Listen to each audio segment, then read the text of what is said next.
Miércoles 10 de septiembre de 2025. Tres mensajes del Evangelio de hoy, tomado del Evangelio de San Lucas, capítulo 6, versículos del 20 al 26.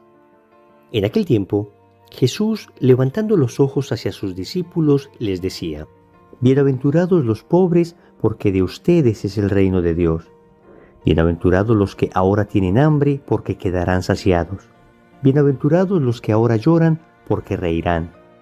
Bienaventurados ustedes cuando los odien los hombres y los excluyan, y los insulten y proscriban su nombre como infame por causa del Hijo del Hombre. Alégrense ese día y salten de gozo, porque su recompensa será grande en el cielo. Eso es lo que hacían sus padres con los profetas. Pero ay de ustedes los ricos, porque ya han recibido su consuelo. Ay de ustedes los que están saciados, porque tendrán hambre. Ay de los que ahora ríen, porque harán duelo y llorarán. Ay si todo el mundo habla bien de ustedes. Eso es lo que sus padres hacían con los falsos profetas. Palabra del Señor. Gloria a ti, Señor Jesús. Amigos, leemos hoy las bienaventuranzas en la versión del evangelista San Lucas. Estamos acostumbrados a escuchar las bienaventuranzas en la versión del evangelista San Mateo. Y es que San Mateo, en el largo Sermón del Monte, que contempla los capítulos 5, 6 y 7 de su evangelio, pues comienza precisamente con las bienaventuranzas. Pero ahora Jesús se encuentra en otro lugar, ahora se encuentra en una llanura y va a volver a hablar de este tema. Tal parece que el tema de las bienaventuranzas era un tema recurrente en la predicación de Jesús. Y a diferencia de lo que aparece en San Mateo, San Lucas nos hablará solo de 4 bienaventuranzas, pero traerá también 4 imprecaciones, conocidos también como los ayes de Jesús, que son expresiones que sentencian males que vendrán a algunas personas. Amigos, en el contexto de la época de Jesús, todavía se creía que el éxito humano era sinónimo de bendición de Dios. De manera que las personas ricas, las personas que reían, las personas de las que todo el mundo hablaba bien, se supone eran personas bendecidas por Dios. El Señor le va a decir: no, eso no es cierto. Hay personas con mucha pobreza material y sin embargo son bienaventurados. Hay personas que lloran y sin embargo son bienaventurados. Hay personas de las que hablan mal y sin embargo son bienaventurados. Hay personas que tienen hambre y son bienaventurados. Por esa razón vamos a meditar 3 mensajes de este evangelio. Primero, ¿cuál es tu riqueza? Segundo, ¿dónde está tu alegría? Tercero, ¿quién es tu público? Vamos con el primer mensaje. ¿Cuál es tu riqueza? El Señor comienza diciendo: Bienaventurados los pobres, porque de ustedes es el reino de Dios. Y luego el Señor hará una imprecación: pero ay de ustedes los ricos, porque ya han recibido su consuelo. Familia, expliquémoslo con claridad. Existen riquezas buenas y riquezas malas. ¿Cuál es la riqueza buena? Aquella que se obtiene bien, es decir, de manera legal, de manera moral. Aquella que no se adora, es decir, aquella que no se ha puesto como la dueña de nuestra existencia. Y aquella que se gasta bien. En pocas palabras, la riqueza buena sería aquella riqueza en la que no se pone la confianza. Nosotros podemos hacer uso de los bienes terrenales siempre y cuando no pongamos nuestra confianza en las riquezas. La riqueza mala, en cambio, sería aquella que se obtiene mal, o aquella que se adora, o aquella que se gasta mal. En pocas palabras, aquella riqueza en la que ponemos nuestra confianza. Por eso, en el mismo Evangelio de San Lucas, en el capítulo 16, versículo 13, dice el Señor: Ningún siervo puede servir a 2 señores, porque o aborrecerá a uno y amará al otro, o se apegará a uno y despreciará al otro. No pueden servir a Dios y a las riquezas. Lo que el Señor está diciendo es que las riquezas pueden ejercer un cierto señorío sobre nosotros. Por eso es importante mantener limpio el corazón de todo apego a ellas y entender que nuestra verdadera riqueza es Dios. Óyeme bien, nuestra verdadera riqueza es Dios. Y ya sea que materialmente no tengas nada, o ya sea que materialmente tengas todo, debes comprender que la verdadera riqueza de una persona se encuentra en la confianza en Dios, porque los bienes materiales son efímeros. Hoy los tenemos, mañana no. Hoy los tenemos, mañana nos los roban. Hoy los tenemos, mañana la polilla los corroe. Es una exhortación del Señor a confiar solo en Él. Es una exhortación del Señor a sentirnos pobres ante su presencia. Y repito, no tiene necesariamente que ver con nuestros bienes materiales. Pero debemos decir también que ciertamente una persona que tiene más dinero, pues tiene mayor probabilidad de apegarse a su dinero. Eso es así. Si la persona tiene dinero y le busca mucho, pues capaz que es más probable que termine apegándose a esos bienes. Cuando tienes poco, pues no tienes mucho de qué apegarte. Finalmente hemos visto que las personas que tienen poco dinero, pues muchas veces se abren más fácil a las cosas de Dios, pues de Él lo esperan todo. Es muy difícil tener buena cantidad de dinero y no terminar apegados a Él. Por eso el Señor también nos llama a vivir una vida simple.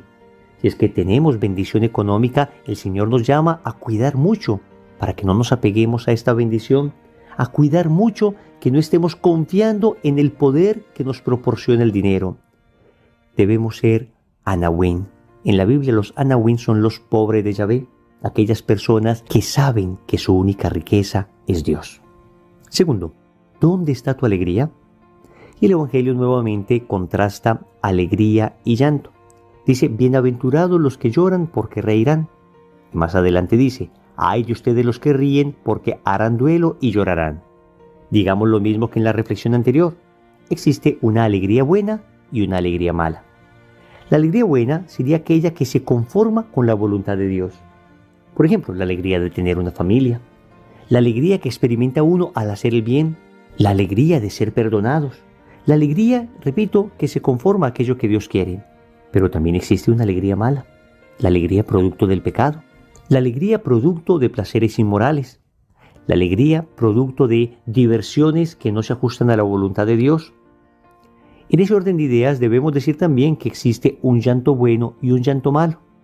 El llanto, por ejemplo, de la conversión, el llanto del arrepentimiento de nuestros pecados, el llanto de la compasión ante el dolor ajeno, es un llanto bueno. Pero también existe el llanto de rabia, de ira, el llanto de deseo de venganza, el llanto de soberbia, ese sería un llanto malo. Hay una bellísima oración litúrgica que reza así: Oh Dios omnipotente y mansísimo, que para el pueblo sediento hiciste surgir de la roca una fuente de agua viva, haz brotar de la dureza de nuestros corazones lágrimas de compunción para que llorando nuestros pecados obtengamos por tu misericordia el perdón. Miren qué bonito. Unas lágrimas buenas, bonitas. Entonces entendamos que en el texto de hoy el Señor nos está cuestionando, nos está llevando a la raíz de nuestros sentimientos y nos está preguntando qué nos hace reír, qué nos da alegría, qué nos hace llorar, qué nos produce tristeza. Y está purificando este tipo de sentimientos dentro de nosotros. Y finalmente nos está llevando a la conclusión: nuestra verdadera alegría debe ser Dios. Incluso hay alegrías hermosas, bonitas, humanas, que siguen siendo muy pasajeras y no podemos poner toda nuestra felicidad en cosas tan pasajeras como las alegrías humanas, por buenas que sean. Finalmente debemos entender que nuestra alegría debe estar en Dios, porque cuando reposa nuestra alegría en Dios, aún en los momentos difíciles, nuestro corazón se mantiene imperturbable, porque hemos puesto la confianza en aquel que es nuestro gozo. La alegría que produce el cumplimiento de la voluntad de Dios es una alegría que perdura, que permanece, una alegría constante. De manera que es la alegría que debemos cultivar. Tercero, ¿quién es tu público? El Señor dice en el Evangelio: bienaventurados ustedes cuando los odien los hombres y los excluyan, y los insultan y proscriban su nombre como infame por causa del Hijo del Hombre. Alégrense ese día y salten de gozo, porque su recompensa será grande en el cielo. Y más adelante dice: ay, si todo el mundo habla bien de ustedes. Eso es lo que sus padres hacían con los falsos profetas. Queridos amigos, otra exhortación del Evangelio. Nosotros que vivimos tan preocupados por lo que piensa la gente, que vivimos tan preocupados cultivando nuestra reputación. Hay una tremenda frase del famoso libro de Thomas de Kempis, La imitación de Cristo, que a mí me ha servido mucho en mi vida espiritual. Y dice así: no eres más porque te alaben, ni menos porque te critiquen. Vales lo que vales ante Dios. La voy a repetir porque es muy impactante. No eres más porque te alaben, ni menos porque te critiquen. Vales lo que vales ante Dios. Y por eso nos hacemos esta pregunta en este tercer punto de la reflexión: ¿quién es tu público? Esta pregunta la suele hacer un santo obispo español, a quien escucho frecuentemente y a quien invito para que escuchen también, Monseñor José Ignacio Munilla, y dice que deberíamos hacer un ejercicio de imaginarnos en un estadio. Y en un lado de la tribuna, el mundo, las personas, la fama, la gloria humana. Y en el otro lado de la tribuna, Jesús. Y Monseñor Munilla dice, ok, ¿hacia quién vas a hacer las cosas? ¿De cara a quién vas a actuar? ¿De cara al público? ¿De cara a la gente? ¿De cara al mundo? ¿De cara a las redes sociales? ¿De cara a lo que otros piensan? ¿O de cara a Dios? ¿De cara a Jesús? ¿Quién es tu público? Hoy el Señor en esta bienaventuranza nos está exhortando para hacer las cosas tan bien que no nos importe siquiera si el mundo se enoja o si el mundo nos crucifica. Al contrario, si estamos haciendo las cosas de cara a Dios, el mundo nos puede crucificar, pero nosotros seremos bienaventurados. Y esto va de la mano con lo que el Señor dice en el Evangelio de San Marcos, capítulo 8, versículo 38. Si te avergüenzas de mí ante los hombres, yo me avergonzaré de ti ante el Padre Celestial. Oye, ¿quién es tu público? El Evangelio me lo está preguntando a mí. Wilson, ¿quién es tu público? ¿De cara a quién haces las cosas? ¿Quieres quedar bien con Dios o con los hombres? Ciertamente no tenemos como deporte el quedar mal con la gente gratuitamente. El cristiano no es que quiera ser incómodo para todo el mundo. No. La verdad es que en la medida en que podamos ser corteses, amables, en la medida en que podamos ser rostro amable de Dios para otras personas, lo debemos hacer. Pero es indudable que habrá un momento donde tendremos que escoger entre agradar a Dios o agradar al mundo. Hay decisiones en la vida que nos llevarán a esa disyuntiva. Y es allí donde siempre debemos optar por agradar a Dios, por hacer las cosas de cara a Dios, aunque nos vaya como le fue a los profetas que vinieron antes de Jesús. Oremos. Amado Señor, hoy te doy gracias porque en el Evangelio me exhortas y me recuerdas que solo tú eres mi riqueza. Señor, arranca de mí toda vana confianza en los bienes materiales, toda vana confianza en las realidades terrenas. Hoy me recuerdas esa increíble frase que aparece en el profeta Jeremías: maldito el hombre que confía en el hombre. Señor, hasta ahora he puesto mucha confianza en las realidades temporales, en otras personas, pero hoy quiero renovar mi confianza en ti. Bendito el hombre que confía en ti, bendito el hombre que confía en el Señor. Señor, concédeme esa fe. También te quiero dar gracias porque en ti he experimentado las más bellas alegrías. En ti he experimentado el regocijo interior que en el pecado y en el mundo no pude experimentar. Pero te pido perdón porque en ocasiones sigo tratando de recibir consuelo de tantas realidades creadas, tan pasajeras. Señor, hoy renuevo mi amor por ti y te suplico que me ayudes a actuar siempre de cara a ti, de cara a la eternidad, que me deje de preocupar tanto el qué dirán, que me deje de preocupar tanto mi reputación y me empiece a preocupar más mi conciencia. Señor, dame lo que me pides y pídeme lo que quieras. Amén. Recordemos entonces, primero, ¿cuál es tu riqueza? Segundo, ¿dónde está tu alegría? Tercero, ¿quién es tu público? Compromiso. Durante el día vamos a repetir esta oración. Que viva, Señor, solo para ti.